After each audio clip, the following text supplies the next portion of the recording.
하나님의 말씀 에베소서 5장 1절로 2절 말씀입니다. 에베소서 5장 1절로 2절.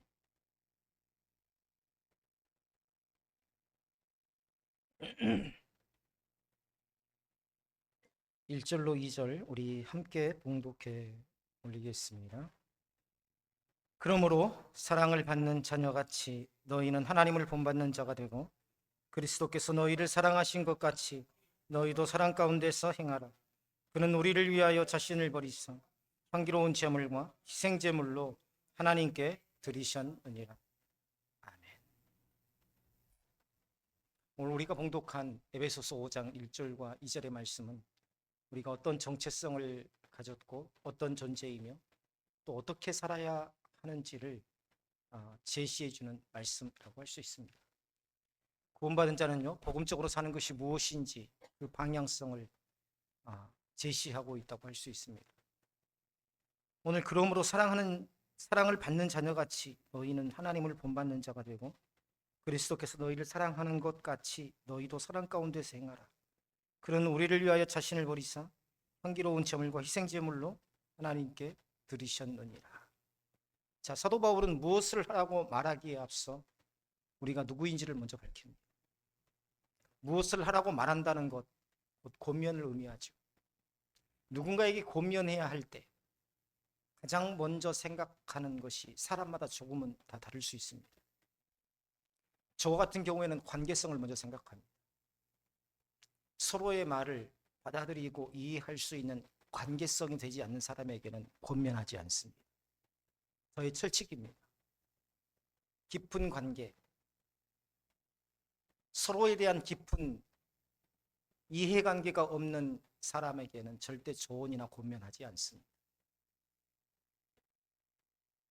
오히려 그 권면이 반발을 불러올 수 있기 때문이죠.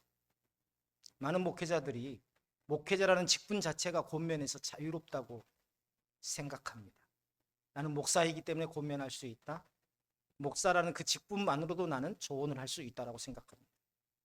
그래서 처음 보는 사람에게도 만난 지 얼마 되지 않아서 신뢰관계가 형성되지 않는 관계 속에서 권면을 주저없이 하시는 분들을 종종 봅니다. 그 사람들이 권면하기 위해 가장 먼저 밝힌 게 뭐냐면 나는 목사라는 사람이다. 나의 이력은 어떻다라고 이야기를 합니다. 저는 그러한 권면을 굉장히 경계합니다. 신뢰관계가 형성되지 않는 상태에서의 권면은 겉으로는 표현하지 않지만 속으로는 상대방에게 반발을 일으키거나 오해를 불러일으킬 수 있기 때문입니다. 오히려 효과적이기보다는 역효과가 난다는 거죠. 물론 그의 앞에서 직접적인 반응은 자제하겠지만 마음속에서는 반발할 수 있기 때문입니다. 저는 그래서 깊은 신뢰관계가 형성되지 않으면 결코 권면도 하지 않습니다. 때로는 상대가 조언을 구하거나 권면을 해달라고 해도 통상적인 대답 외에는 깊은 권면은 하지 않습니다. 신뢰관계가 형성되지 않으면 권면이라는 것 그 자체가 좋은 취지고 좋은 말이고 좋은 의도이지만 오히려 상대방의 마음을 다치게 할 수 있기 때문입니다. 한번 대답해 보시겠어요? 누군가에게 권면해야 할 때 내가 가장 먼저 고려하는 것이 무엇입니까? 어떤 분들은 내가 나이가 많음을 또 상대편이 나보다 더 연소함을 조건으로 기준으로 생각하기도 하고 어떤 분들은 내가 선생이라는 직분을 가지고 있기 때문에 그것을 기준으로 생각하기도 하고 어떤 분들은 내가 경험이 많다라는 그것을 기준으로 삼기도 하고 어떤 분들은 내가 지식이 더 많다라는 것을 기준으로 삼기도 합니다. 그러나 성경을 묵상하면서 제가 깨달은 것은 깊은 관계가 형성되지 않는, 다시 말하면 신뢰의 관계가 형성되지 않는 관계에서의 조언이나 또한 권면은 결코 바람직하지 않더라는 것입니다. 오늘 사도 바울의 권면도 그렇습니다. 사도 바울은 권면에 앞서 우리는 하나님의 사랑을 받는 자녀라는 말로 시작합니다. 사도 바울의 이러한 권면은 철저히 깊은 신뢰의 관계에서 비롯된 것이죠. 사도 바울이 에베소 교회 성도들에게 사랑받는 자녀같이라는 이 표현으로 권면을 시작한 이유, 3년에 걸친 헌신과 눈물로 다져진 이 깊은 신뢰와 친밀함의 관계를 근거로 하고 있습니다. 사도 바울이 에베소 교회에서 3년간 목회하면서 눈물과 헌신으로 모든 성도들과 아주 깊은 그러한 영적인 신령한 관계를 맺어왔더라. 그래서 바울은 그 어떤 사역지보다 가장 오래 머물렀던 사역지가 바로 에베소 교회입니다.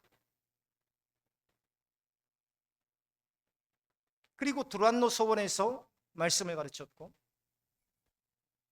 성도들에게 복음에 깊이 뿌리 내리게 하는 그러한 영적 스승으로서의 권위와 애정을 심어주었습니다.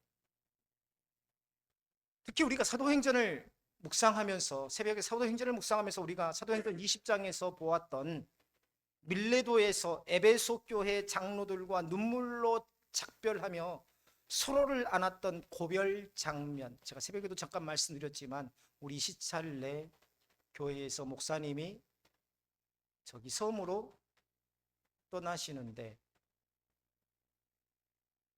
목사님은 사택에서 짐을 싸고 있는데 교회 밖에서 사람들이 모여서 웃고 떠들고 같이 짐을 싸주는 게 아니라 목사님 고생하셨습니다,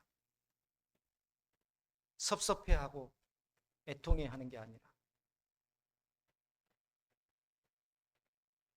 사도 바울은 이 에베소 교회와 에베소 장로와의 이 사도행전 20장에 보면 이별 앞에서요 서로 끌어안고 펑펑 웁니다. 관계가 얼마나 진심이었는지, 얼마나 믿음 안에서 끈끈한 관계로 이어져 왔는지를 증명해 주는 것이 바로 오늘 에베소 교회와 에베소 교회의 장로들과 사도 바울의 밀레도에서 이별 장면이라고 할 수 있습니다. 이런 관계이기 때문에 옥중에서도 이 에베소 교회를 잊지 않고 편지를 쓴 게 바로 오늘 이 에베소서입니다. 그냥 통상적인 교훈을 넘어서 예수님 안에서 이렇게 하라 저렇게 하라 아주 성도들의 삶을 깊이 있게 다루며 그들에게 권면할 수 있는 것, 바로 이런 깊은 관계 속에서 나오는 것이다. 오히려 목회자가 나에게 아무 말 안 하는 것을 두려워해야 됩니다. 왜요? 깊은 신뢰의 관계가 형성되어 있지 않기 때문에 말하지 않는 거예요. 이러한 관계가 형성되기 전에는 권면을 자제합니다. 설사 상대방이 조언이나 권면을 해달라고 해도 하지 않는 것이 좋습니다. 요즘 현대인들은 자기도 모르는 상처가 참 많아요. 길이 굽어 있으면 물의 흐름도 당연히 굽게 되어 있는 겁니다. 마음이 상처로 굽었으면 아무리 좋은 말을 해도 쉽게 받아들여지지 않는 것입니다. 우리는 간혹 그런 경험을 하죠. 나는 좋은 말을 해주었는데 그가 그렇게 받아들였다. 물론 오해해서 받아들인 사람 잘못입니다. 그러나 1차적인 잘못은 조언이나 권면을 해준 그 사람에게 있더라는 겁니다. 왜 그렇습니까? 신뢰의 관계를 무시하는 권면을 했기 때문입니다. 그 깊은 신뢰의 관계에서 사도 바울이 에베소 교회 성도들에게 권면한 첫 번째 내용이 뭘까요? 너희는 하나님을 본받기 위해 하나님의 자녀가 된 것이 아니라 하나님의 자녀가 되었기 때문에 하나님을 본받는 삶으로 부름받은 자라는 것입니다. 굉장히 중요합니다. 너희는 하나님을 본받기 위해서 하나님의 자녀가 된 게 아니다. 하나님의 자녀이기 때문에 하나님을 본받아야 한다. 우리 기독교 신앙, 우리 장로교의 믿음은 바로 이 순서 위에 세워졌습니다. 우리는 하나님의 자녀이기 때문에 마땅히 그렇게 해야 되는 거예요. 까다롭고 숨막히고 그런 것이 아니라, 행위는 신분을 만들지 못합니다. 거지가 왕자처럼 행동할 수는 있어요. 거지가 좋은 옷을 입고 위험 있게 누구와 봤을 때에도 왕자처럼 행동할 수 있어요. 그러나 그렇다고 해서 거지가 왕자가 되는 것은 아니라는 거죠. 신분이 행위를 낳습니다. 행위는 신분을 만들지 못하지만 신분이 행위를 낳습니다. 성경이 말하는 게 그거예요.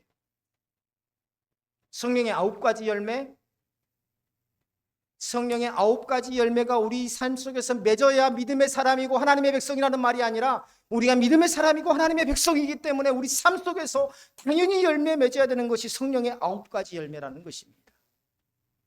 신분은 행위를 낳는다. 왕자가 거지처럼 살 수는 있습니다. 그러나 행위 자체가 왕자의 신분을 사라지게 할 수 없는 것이죠. 우리가 믿는다고 하지만, 입술로는 믿는다고 하지만 우리의 행위 자체가 이런 영적인 열매들이 아무것도 맺혀지지 않으면 결국 우리는 믿지 않는 자인 겁니다. 우리는 이런 두려움 앞에 항상 내 자신을 마주해야 합니다. 어디에서 마주할 수 있습니까? 말씀 앞에서 우리는 그런 두려움에 마주하고 또한 한편으로 맞설 수 있습니다. 우리가 하나님을 닮아가는 이유는요, 더 나은 사람이 되기 위한 게 아니에요. 이미 하나님의 자녀로 받아들여졌기 때문입니다. 이 자녀됨은 우리의 선택이나 결단 이전에 하나님의 주권적인 사랑의 결과입니다. 우리 교회는 유별나게 주의를 강조하고 말씀을 강조하고, 다른 교회는 참 편안하게 신앙생활하게 해주는데 왜 그럴까요? 우리는 이미 하나님의 자녀로 받아들여진 존재입니다. 하나님의 자녀로서 걸맞는 행위를 해야 합니다. 그것을 말하고 있는 거예요. 이걸 이해하지 못하면 목사님은 성도의 삶을 이해하지 못하고 일방적으로 말하는 독선적인 사람이라고 생각할 수 있습니다.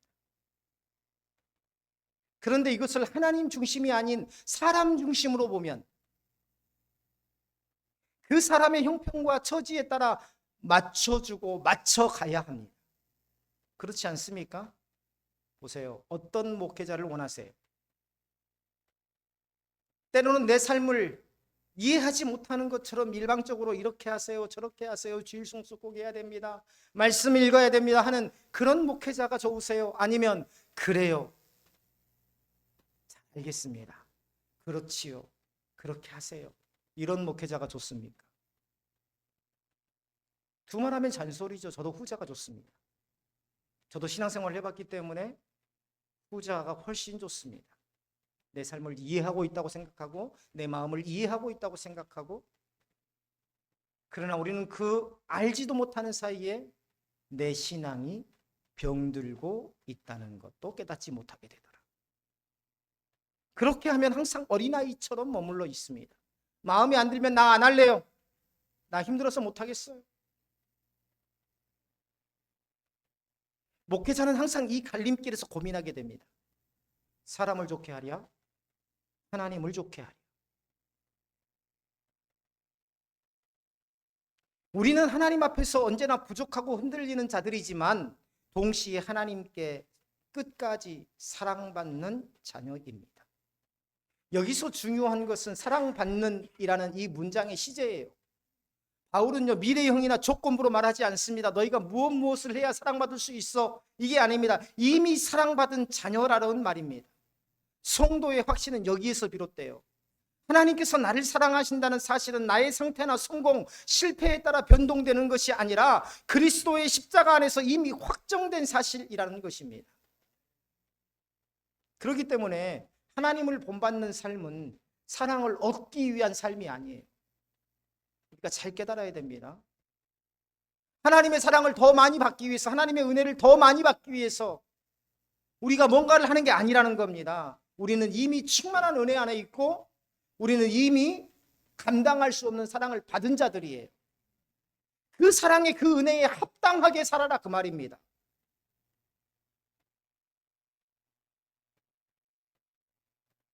자녀는 아버지를 본받습니다. 그러나 그 본받음은 억지나 강요해서 나오지 않습니다.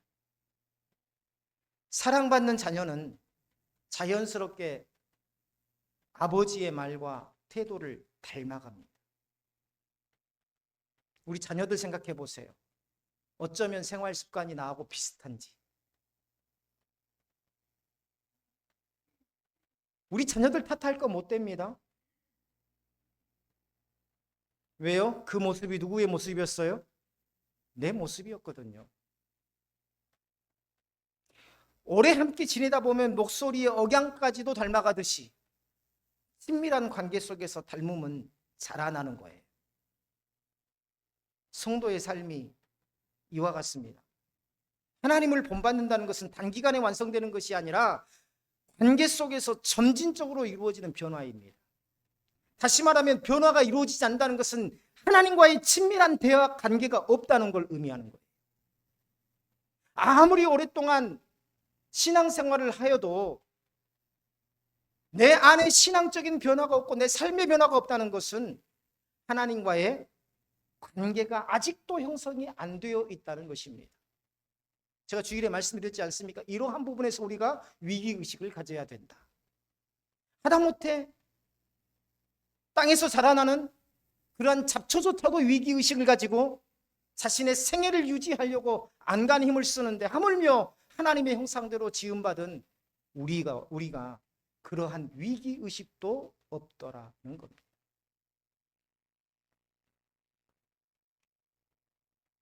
관계 속에서 점진적으로 이루어지는 변화. 우리 남편이 변하지 않는 것, 우리 자녀가 변하지 않는 것, 왜 그럴까요? 하나님과 나와의 관계뿐만 아니라 나와 배우자의 관계, 나와 자녀의 관계도 마찬가지. 어쩌면 내가 아내로서, 남편으로서, 아빠로서, 엄마로서의 관계는 지속적으로 유지를 해왔지만 신앙인으로서의 나, 이 관계가 부족했던 것입니다. 그래서 변화가 일어나지 않는 거예요.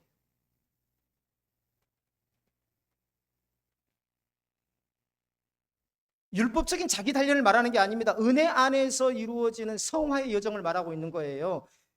육체의 아버지는요, 보고 만질 수 있고 하시는 것을 보고 우리가 본받을 수 있지만 우리는 하나님을 직접 눈으로 본 적이 없습니다. 저는 살아오면서 저희 아버님, 소천하신 아버님이 질병으로 아플 때 외에는 아버지가 잠을 잔 걸 단 한 번도 본 적이 없어요. 아버지가 잠을 잔 걸 단 한 번도 본 적이 없어서 사실입니다. 항상 우리보다 나중에 주무시고 항상 우리보다 먼저 일어나십니다. 그 부지런함이 우리에게도 우리 자신도 모르게 몸에 익혀진 거예요. 그렇다면 어떻게 보이지 않고 만져지지 않는 하나님을 본받을 수 있을까? 사도 바울은요, 이에 주저하지 않고 대답합니다. 보이지 않는 하나님, 만져지지도 않는 하나님을 우리가 어떻게 본받을 수 있나요? 이 질문에 뭐라고 하냐면 하나님은 예수 그리스도 안에서 우리에게 자신을 완전히 드러내셨다. 누구를 통해서 드러냈다는 겁니까? 예수 그리스도를 통해서 하나님을 드러냈다는 것입니다.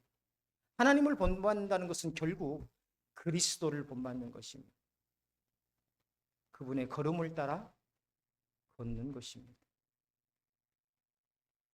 예수 그리스도의 생애는요, 하나님 아버지의 성품이 구체적으로 드러난 일입니다.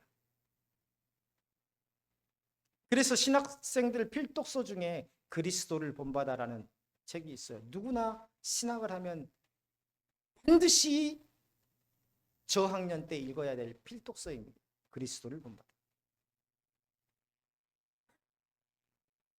왜 우리가 하나님의 성품을 본받아야 되는지, 하나님의 성품을 본받기 위해서 우리가 누구를 따라야 가야 되는지, 그분의 말씀, 태도, 침묵, 눈물, 분노, 용서 모두 하나님의 마음을 보여주는 하나의 창이라고 할 수 있죠. 우리는 모두가 꿈을 꿉니다. 나중에 노년에 벽을 커다란 창문을 만들고 차를 한잔하면서 그 창문으로 아름다운 경관을 내다보는 것을 우리는 꿈꿉니다. 그러나 정작 그러한 삶으로 인도하실 그 하나님께서 말씀하신 그 말씀의 창은 우리의 삶에 만들지 않습니다.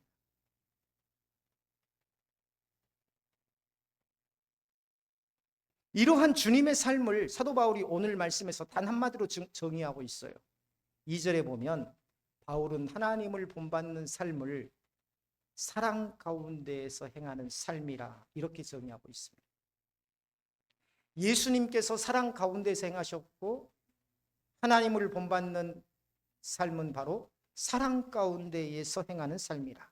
여기서 사랑은 입술로만의 사랑을 말하는 것이 아니라 십자가를 통해서 구체화된 사랑입니다. 그리스도께서 너희를 사랑하는 것 같이 이 말씀 속에서 우리가 가져야 할 사랑의 기준을 명확하게 제시하고 있어요.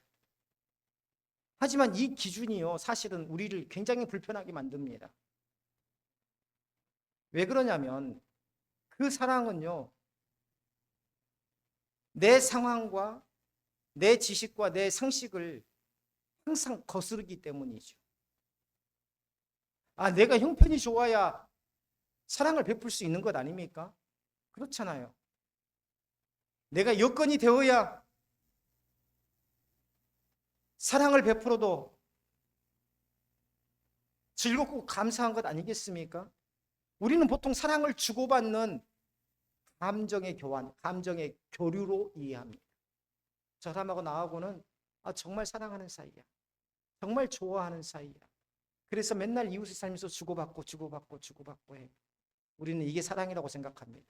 감정적인 교류. 이게 사랑의 본질이라고 생각해요. 나에게 호의를 베푸는 사람에게 호의로 응답하고 나를 존중하는 사람을 존중하는 그 정도를 사랑이라고 생각합니다. 그래서 우리가 그리스도의 사랑과 세상의 사랑을 구별하지 못하고 살아가는 거예요. 말로는 그리스도를 본받아, 예수님을 본받아, 하나님의 사랑으로 이렇게 하지만 세상의 사랑과 하나님의 사랑을 구별조차 하지 못하고 살아가더라. 그리스도의 사랑은요, 그런 상호성, 감정적인 교류, 그 상호성의 틀을 완전히 깨버립니다. 그분의 사랑은 자격이 없는 자를 향한 사랑이었고 원수마저 품는 사랑이었다. 자신을 배반할 자를 아시면서도 끝까지 사랑하셨고 십자가 앞에서도 침묵으로 하나님 아버지의 뜻에 순종하셨다. 자, 바울은요, 이 사랑을 어떻게 표현했냐면, 자, 2절 한번 다 같이 한번 읽어볼까요? 2절 시작.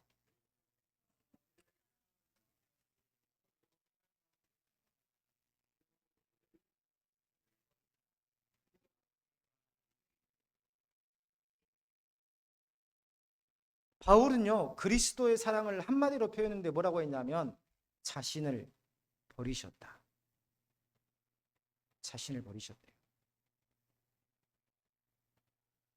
나를 버린 사랑을 해보셨나요? 하나님의 사랑 때문에 내 자신을 버린 그 사랑을 실천해 보셨냐는 거예요. 때로는 내가 엄청나게 손해나도, 때로는 내가 그것으로 인해서 고통받더라도 하나님을 사랑하기 때문에 했던 그 사랑을 해보셨느냐는 거예요. 주님은 그런 사랑을 했다는 겁니다. 사도 바울이 증거하고 있는 거예요. 사랑은요, 언제나 자기 포기의 형태로 나타납니다. 내가 아내를 아무리 사랑한다 해도 내가 아내를 위해서 뭔가를 포기하지 않으면 아내를 사랑하는 게 아닙니다. 내가 남편을 아무리 사랑한다고 해도 내가 남편을 위해서 뭔가를 포기하지 않으면 남편을 진정으로 사랑하지 않는 것입니다. 내가 하나님을 사랑한다고 하지만 하나님을 위해서 뭔가를 내가 포기하지 않으면 그것은 하나님을 사랑하는 게 자기 정당화가 살아있는 한 자기를 버리셨다. 나를 버리지 않는다는 것은 내 의가 살아있다는 겁니다. 내 자기를 향한 나를 향한 정당성이 살아있다는 거예요. 나를 보호하려는 그 마음이 살아있다는 겁니다. 이게 살아있는 한 십자가의 사랑은 흘러갈 수가 없습니다. 오늘 사도 바울이 증거한 것처럼 자신을 드렸기 때문에, 자신을 버리셨기 때문에 십자가의 사랑이 모든 사람에게 흘러갈 수 있었던 것입니다. 나를 지키려 하면 결코 우리는 다음 세대를 세워갈 수 없습니다. 왜요? 우리는 오늘 부군수님을 만났어요. 이제 임기가 한 달 남았다고. 목사님 해줄 수 있는 게 없습니다. 죄송합니다. 전화가 와서 만났습니다. 목사님 죄송한데 해줄 수 있는 게 지금 강진 군이요. 재정이 마이너스 상태.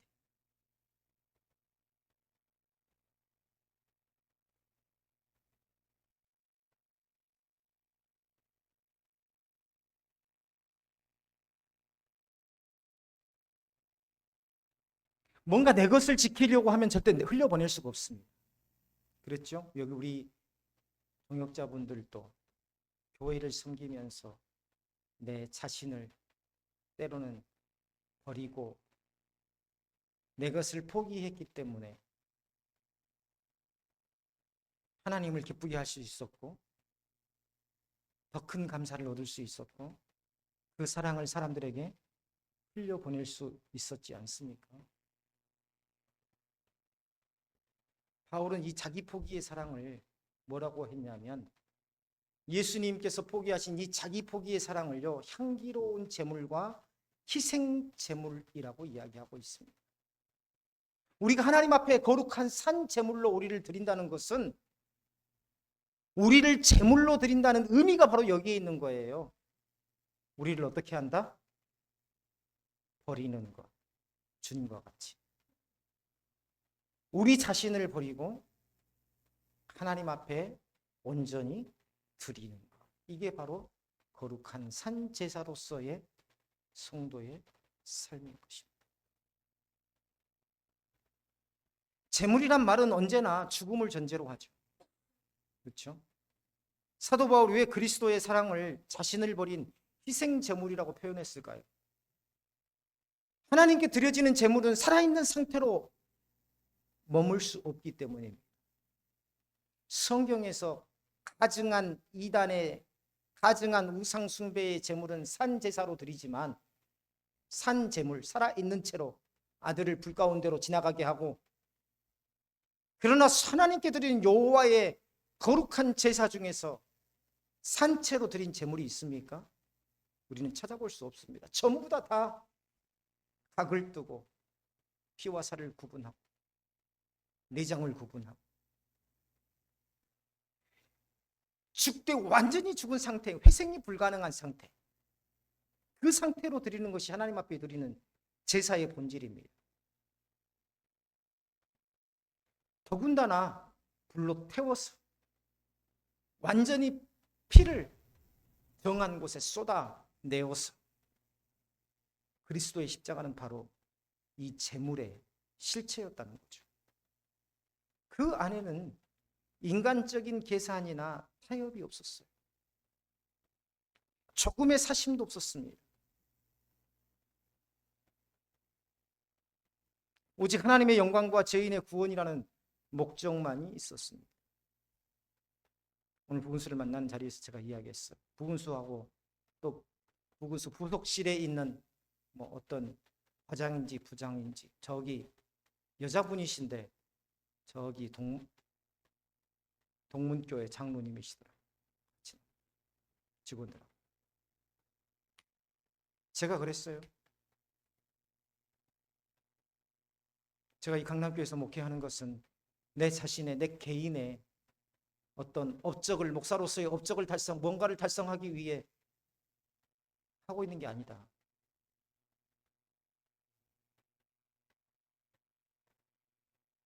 사실은 여기를 어떤 개인에게도 할 수 있지만, 그러나 우리가 강진군의 기독교 역사를 통해서 본다면,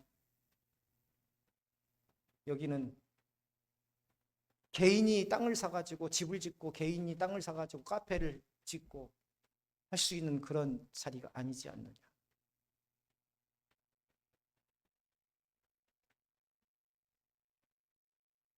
작게는 이 강남교회에서 하나님께서 다음 세대를 위해서, 앞으로 수십 년 뒤에 다음 목회자를 위해서 더 넓은 길로 갈 수 있도록, 더 좋은 환경에서 목회할 수 있도록 우리가 그 가운데에 쓰임받는 그러한 과정이라는 사명 중에 내가 있는 것이지,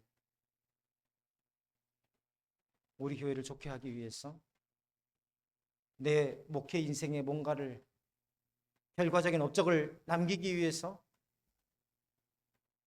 부탁했던 것이 결코 아니었다라고 이야기를 했죠.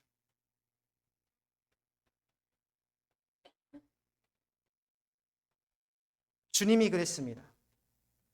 그 십자가에 못 박히면 전혀 사심도 없었어요. 전혀 타협도 없었습니다. 하나님께서 가라 하신 그 길은 바로 그 길입니다. 향기롭다는 표현.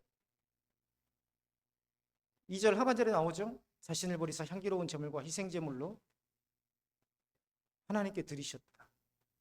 향기롭다는 건 뭡니까? 하나님께서 이미 받으셨다는 거예요. 향기롭다는 것은 좋은 냄새가 나다는 의미가 아니라 하나님께서 이미 흠양하셨다는 겁니다. 그걸 받으셨다는 거예요. 이 제물의 완전함을 가리키죠. 구약시대에 하나님께서 받으시는 제물은 반드시 정결해야 했고 흠이 없어야 됐습니다. 그리스도의 십자가는요, 하나님의 공의를 완전히 만족시키는 완전한 제사였고, 완전한 제사였다는 것을 증거하는 게 뭡니까? 오늘날 우리가 희생 제물을 드리지 않는다는 겁니다. 왜요? 예수님께서 완전한 희생 제물이 되셨기 때문에. 또 하나님께서는 몸된 교회와 하나님의 나라를 위해서 우리 모든 성도들에게 바로 그러한 길로 가기를 원하십니다. 무엇을 위해서? 복음을 위해서.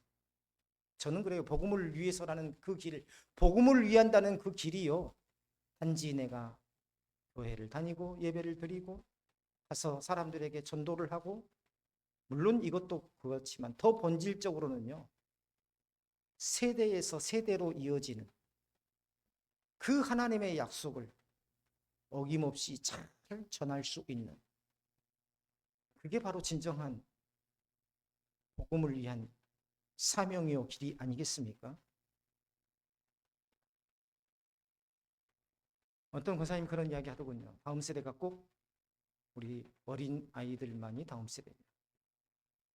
맞습니다.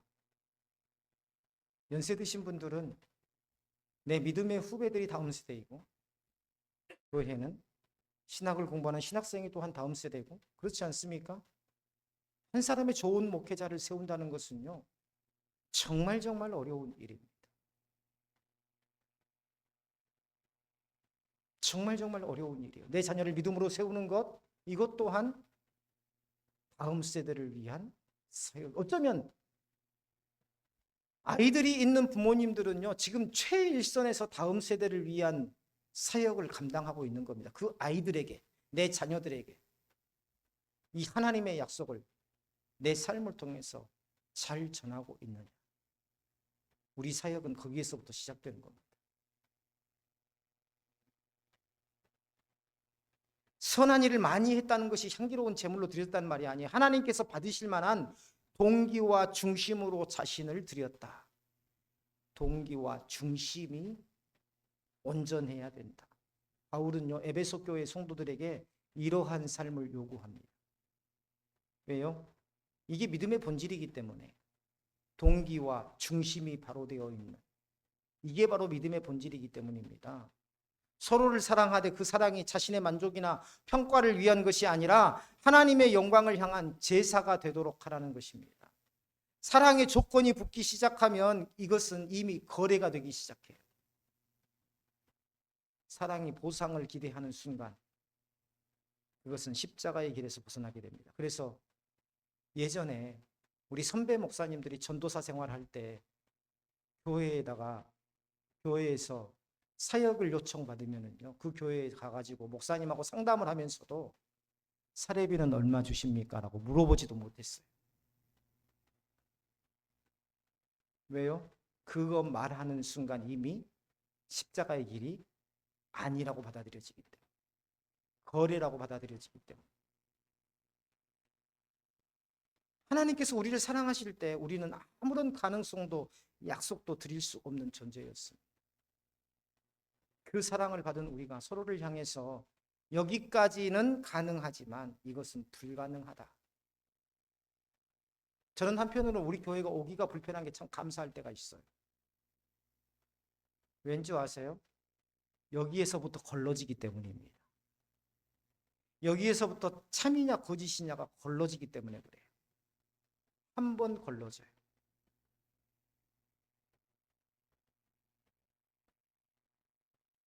우리의 신앙생활이 그래요. 여기까지만.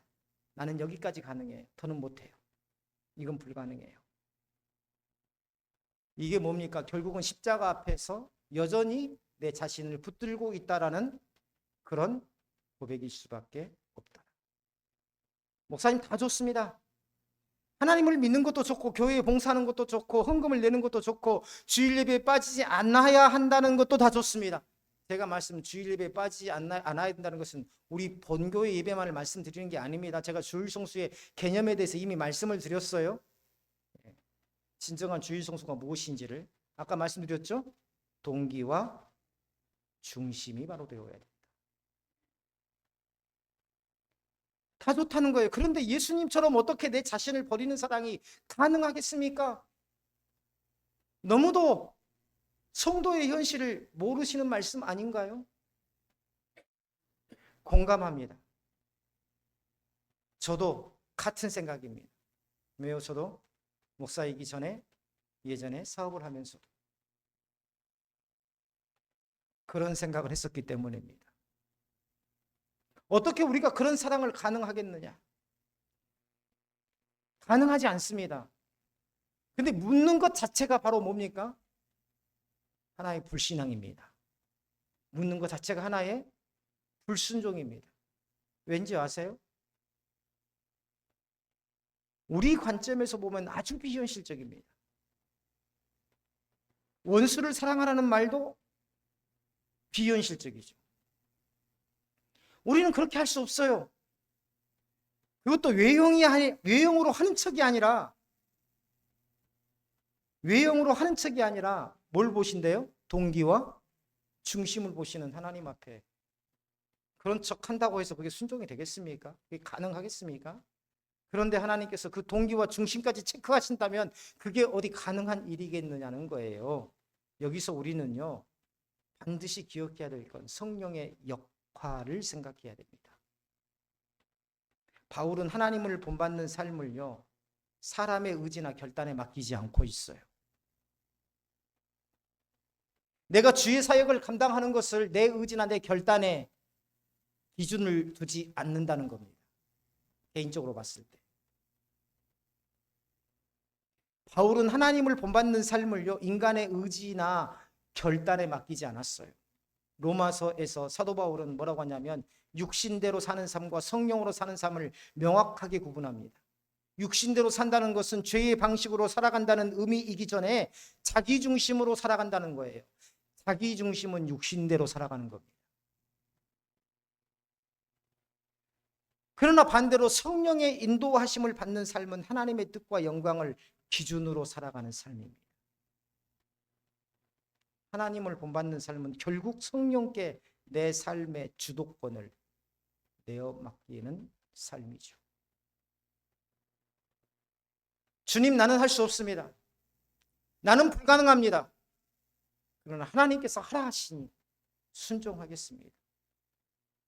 결단하면 누가 도우세요? 성령 하나님께서 도우신다는 거예요. 우리는 이걸 간구한다는 거예요. 이걸 간구한다. 우리는 항상 비현실적이다. 항상 불가능하다. 내 육체의 잣대로만, 내 중심으로만 생각하다. 그래서 더 나아가지 못하는 겁니다. 더 성숙함에 이르지 못하는 겁니다. 더 하나님과의 깊은 신뢰의 관계로 나아가지 못하는 겁니다. 이러한 삶은 반드시 구체적으로 나타나죠. 1절, 2절에서 하나님을 본받는 자가 되라는 권면한 이후에 3절에서는 곧바로 음행과 더러운 것과 탐욕을 언급하고 있어요. 우리 오늘 본문은 아니지만 그 뒤에 3절 한번 다 같이 읽어볼까요? 시작.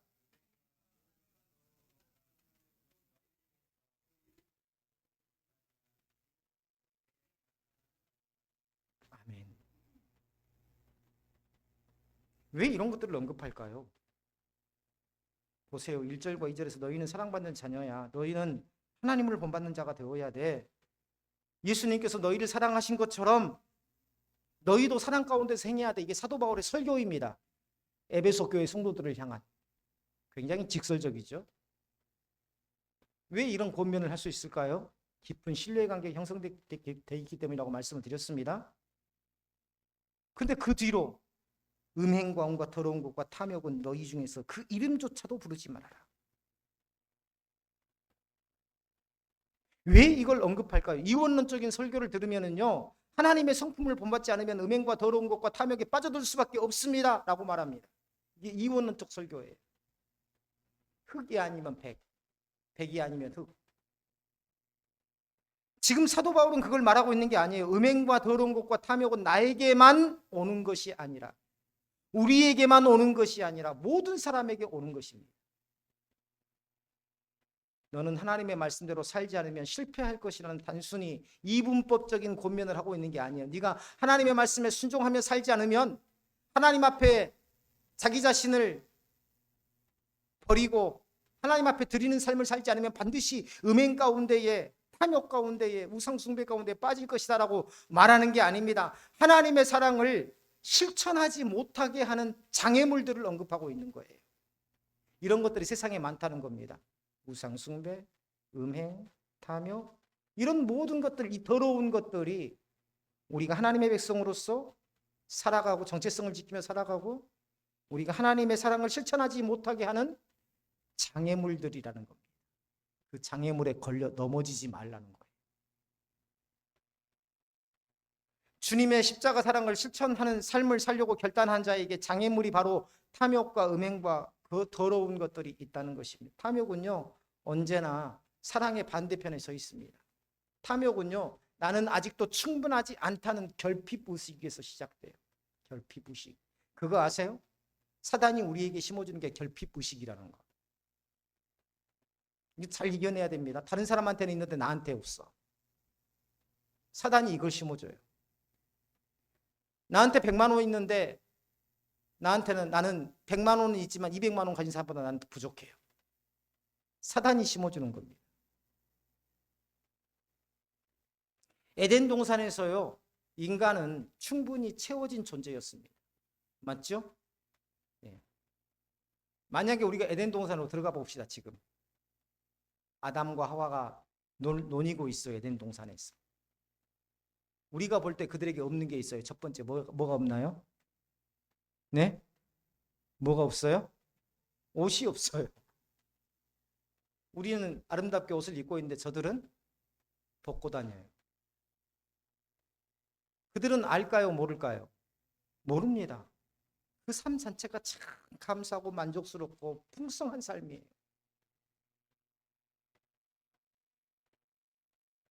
이미 아담과 하와는 에덴 동산에서 충만하게 채워진 삶을 살고 있었습니다. 그런데 뱀의 말 앞에서 흔들립니다. 뱀의 유혹의 본질이 뭘까요? 바로 그렇죠. 결핍의식을 심어주는 겁니다. 이게 바로 뱀의 유혹입니다. 선악과를 먹으라는 것이 유혹의 본질이었을까요? 선악과를 먹어, 이게 유혹의 본질일까? 이게 본질 아닙니다. 어느 날 갑자기 나타나서 사람이 먹으라고 하면 먹습니까? 길 가다가 약장사를 만나가지고 이게 만병통치약이라면 무조건 삽니까? 안 사잖아요. 그렇죠? 유혹은 그렇게 오지 않아요. 유혹은 그렇게 오지 않습니다. 어느 날 모르는 사람한테 그렇게 갑작스럽게 오는 게 유혹이 아닙니다. 이단들의 유혹도요, 뱀의 유혹과 똑같은 방식으로 옵니다. 무조건 신천지에 와봐. 한번 와봐. 이런 식으로 말하지 않습니다. 충분히 공감해줘요. 누구의 삶을요?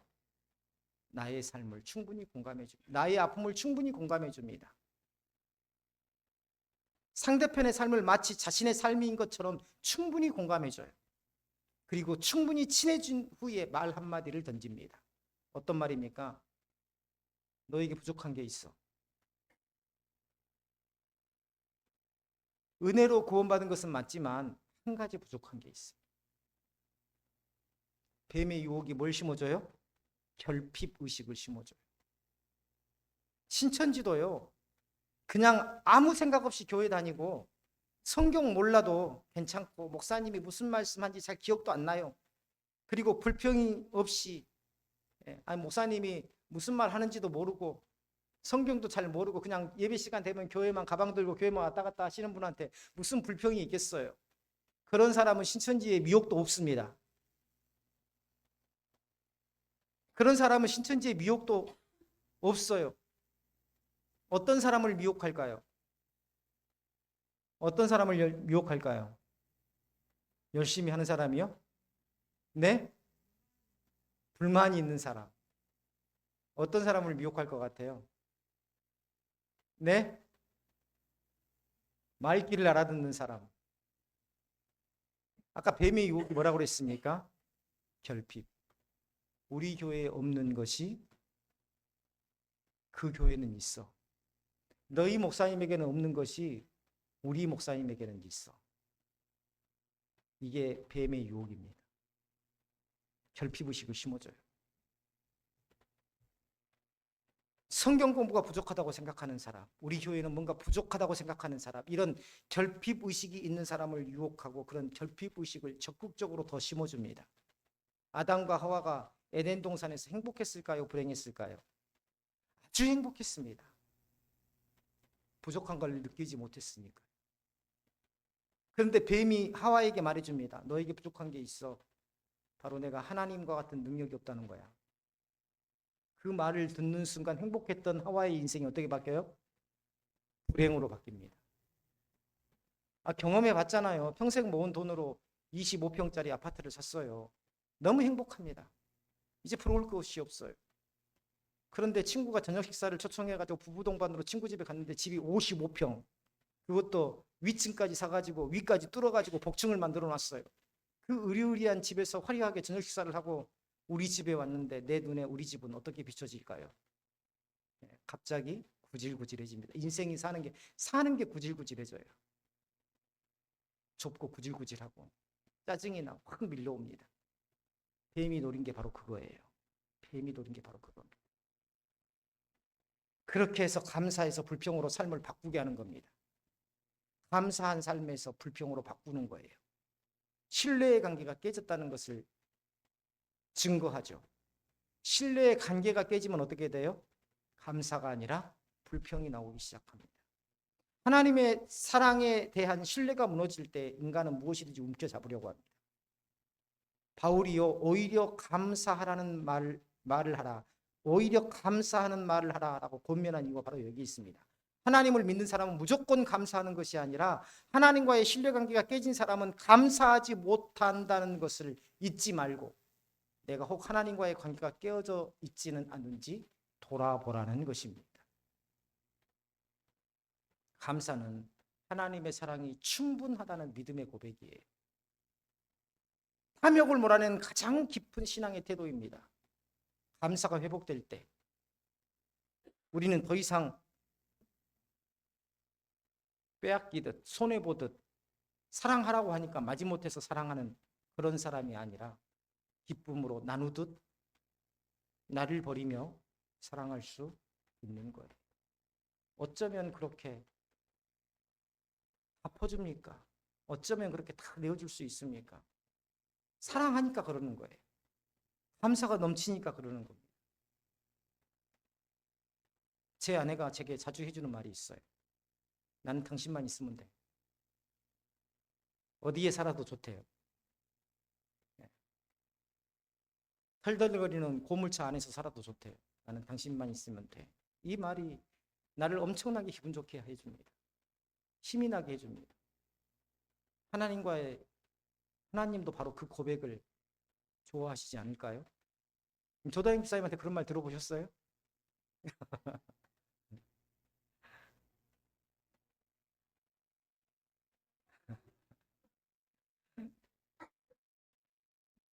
하나님을 본받는 삶은요, 빛 가운데 거하는 삶이에요. 빛은 숨길 수가 없습니다. 빛이 들어오면 어둠은 반드시 물러나는 법입니다. 강단 앞에 있으면 다 보여요. 주일날 들어오는 분, 수요일날 들어오시는 분. 빛은 숨겨진다, 안 숨겨진다? 숨겨지지 않아요. 성령으로 충만함을 입은 사람들은요, 들어올 때부터 얼굴 빛이 달라요. 아마 이제 전도사 사역을 하시면서 우리 이종호 집사님도 그걸 깨닫게 될 겁니다. 이 앞에 서 있으면 사람의 감정 하나까지도 다 읽어줍니다. 이 신통력이 생기는 게 아니에요. 영적인 민감함을 주는 겁니다. 하나님께서 뭐 하라고요? 그 영적인 민감함으로 사람을 통제하고 다스리고 겁박하고 그러라는 게 아니라 그 사람들의 마음을 헤아리고 사랑하라는 거. 그래서 주일날 아침에 들어올 때, 수요일날 들어올 때 얼굴을 보면 알아요.